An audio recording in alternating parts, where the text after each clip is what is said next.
got all top 10 cars. Anybody race right now, you know. Where are you? Yeah. You can keep digging and keep going. Onto the semis. That's pretty stout out there. We're going to watch this again on the NHRA.TV instant replay, but with the racetrack as warm as it is right now, that is getting after it. Both cars were very solid to about 330 feet. A little before the 8th mile, you saw the haze start coming off the Goodyears down there on the Mac Tools machine. And Mike Salinas advances to the semi. As the next turn comes left.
Billy's in the final. Antron 3.850, 319, margin of victory, 14 thousandths of a second. Great race, Joe. Yes, Jason McCullough, you're going on to get a high run. That's got to feel great. Doesn't normally happen this way. No, it's big enough for the down run we've got this year, so we'll take it. And that yell in the background was Dominic Lagana, who was absolutely fired up. Yeah, he ought to be. This is a home race for the Lagana brothers. They've been coming here, like, I think since the day after it opened. They might have been here the day before. A lot of friends and family up here rooting for the Catco team simply because of that. As we take another look, that's just a great race. They were 1 thou apart at the 8th mile, 1 thou apart on the reaction timer, 14 thou apart at the finish line. Antron's car was slowing down just a little bit, only 319 miles an hour. There you can see the margin of victory as Billy Torrence advances. Hey, so far I gotta believe his first trip to New England as a driver, he's loving it. Wouldn't you be? And that'll bring up Steve and Leah. Come on, Leah.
Little baby hole shot, Steve-O. Steve-O gets the win, had better time. 3.823, 320 miles an hour. Leah goes 381 at 323 miles an hour. Steve-O got to jump on the starting line by a couple of hundred, paid off down at the finish line. So both Torrances are still alive. We got down to Joe.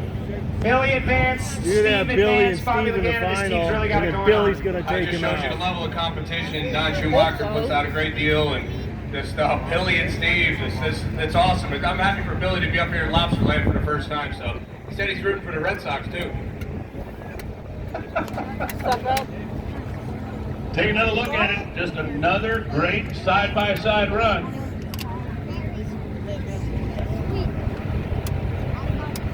And Steve got the jump at this end, made it pay off at that end at 382. So Mike Salinas can have lane choice when we get into that semifinal round against Steve-O. I don't think it'll matter, but I'd rather have it than not have it, if you know what I'm saying. And here comes Terry Haddock on his solo run.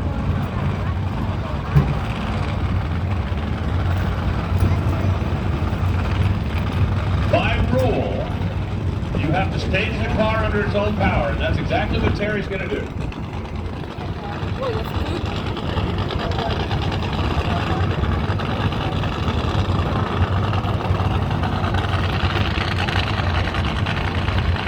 He'll pull in, take the tree.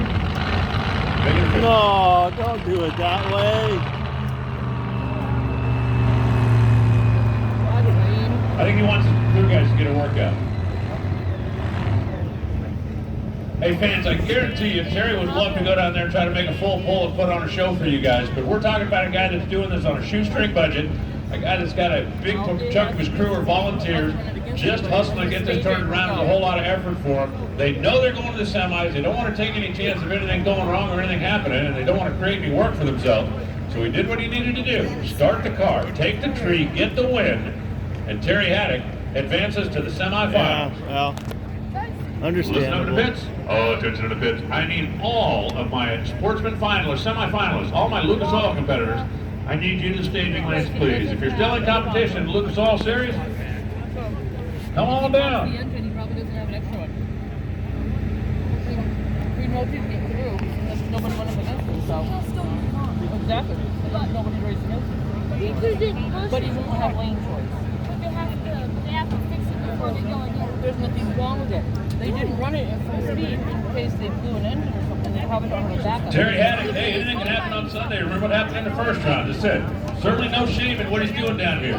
He's got a very shoestring budget. He just wants to make sure that he's able to come back and give somebody a run at the semifinals, and then somebody's going to be either John Force or J.R. Todd a little bit later on in the day. So he idled up and he took the tree. And there you have it. He'll be back in an hour and a half or so. And he's off in the semis for the first time in a long time. When I say a long time, it's because I'm still scrolling back looking for last one. Been a while. It's going to be a whole lot more difficult for anybody else in Funny Car to advance, however. As the next pair pulls up and gets ready to go, it's going to be Bob Tasca and Robert Height. Down to Joe. Oh boy. Out here with Terry Haddock. Tasca. Terry, what a weekend. You're going to the semifinals. What an amazing weekend, and I'd like to say I'm sorry to the fans for that. We had to shut it off because we don't have the manpower and the people to turn it around and put on a good show for the next round. So I apologize, but I promise you we'll do our best on the next one. And this is awesome. I couldn't ask for a better weekend. Thank you to all the sponsors that keep us going. Concho Supply, Fisher Auto Body Shops, Truck Masters, Circle Racer Wheels. Thank you so much. I got to tell you, if you're looking for an underdog, you couldn't find a bigger one than that right there. He is going to the semis. I'm okay with that. Forward, backside, right? Bob Tasca.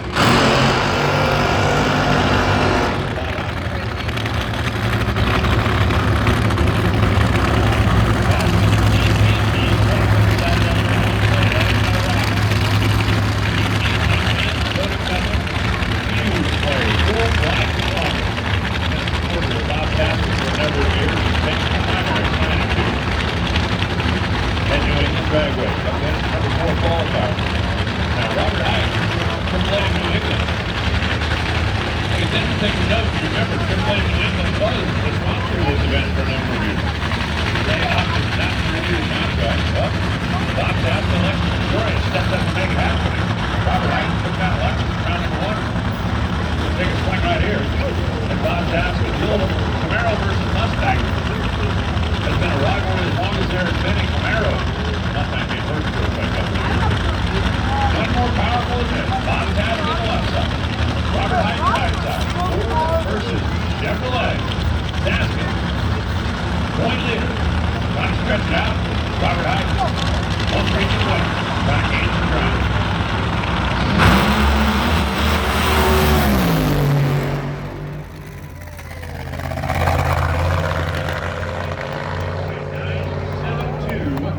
At 324 miles an hour, 397, 324, past it, just blew the tires off of that thing.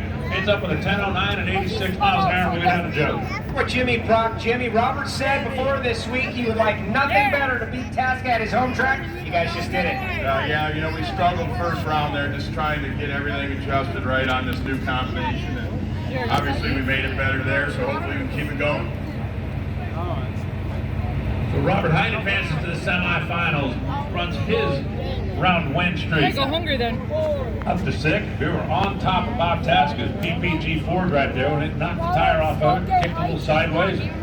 He had a pretty good chair to watch Robert Hyde go blasting down at the New Hampshire Lottery side of the racetrack. Now we'll match him up as we move forward into the semifinals. Because coming up now is going to be Matt Hagan, your number 1 qualifier, and Tim Wilkerson.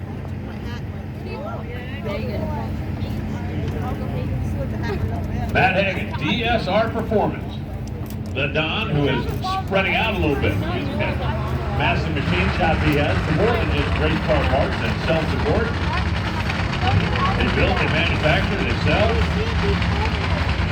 Precision Machine Shop, part of the racing complex down there in Brownsburg, Indiana. Here comes Team 10.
It gets beat. 398 and 328 and home.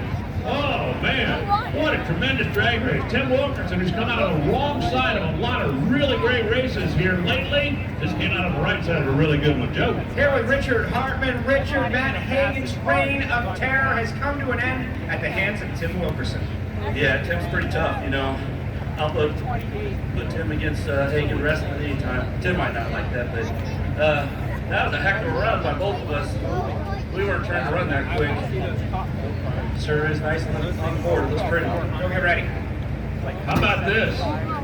For the first time ever here at New England Dragway, the winner's circle will not have a Don Schumacher car in it. They have won either Top Fuel or Fighting Car every single New England National since we've been coming here. Matt was the last man standing. Tim Wilkerson, 395, tremendous run, 324 miles an hour. Matt Hagan also made a great run. He's made it against the wrong guy. So Tim advances. He and Robert now will face off in the next round. And the winner of this matchup coming up right now is going to come back and race Terry Haddock. It will either be John Force, J.R. Todd. driving the Blue Duff Platinum Auto Club Chevrolet, or J.R. Todd in the DHL Toyota. Signal has gone out to fire him up. J.R. By the way, we're going to show you a replay after this is over with. J.R. Todd is wearing a helmet cam. If you follow NASCAR, I'm sure you've seen the view from that in the NASCAR machine. We're going to show you what the helmet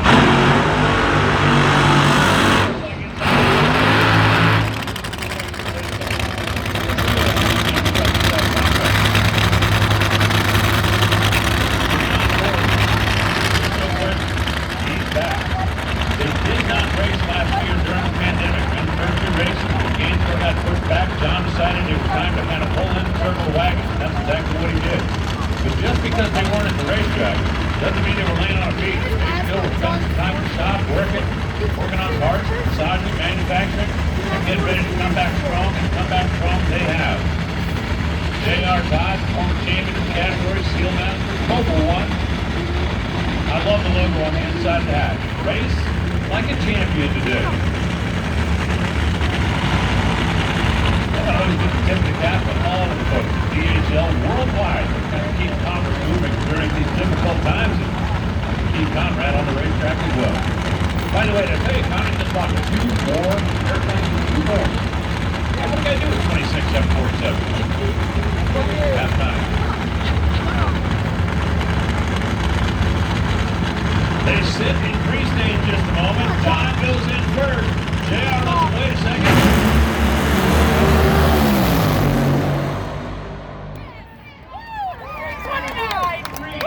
Damn. JR goes 4 flat at 319 miles an hour. JR moved first, but I mean, we're talking just about a blink. And then down the racetrack, John Force a little quicker, a little quicker, a little quicker, and 395 for the win. Joe.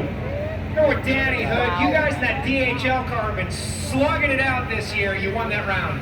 Yeah, it's one on the walk between John and JR. You never know what you're going to get, so you know we got to run good because they're always on their thing. We got lucky that time, though. Heading to the semis. Danny Hood and Joe Barlam right now. Man, they are looking good. Watch this one more time on the regular replay. That's just a great race.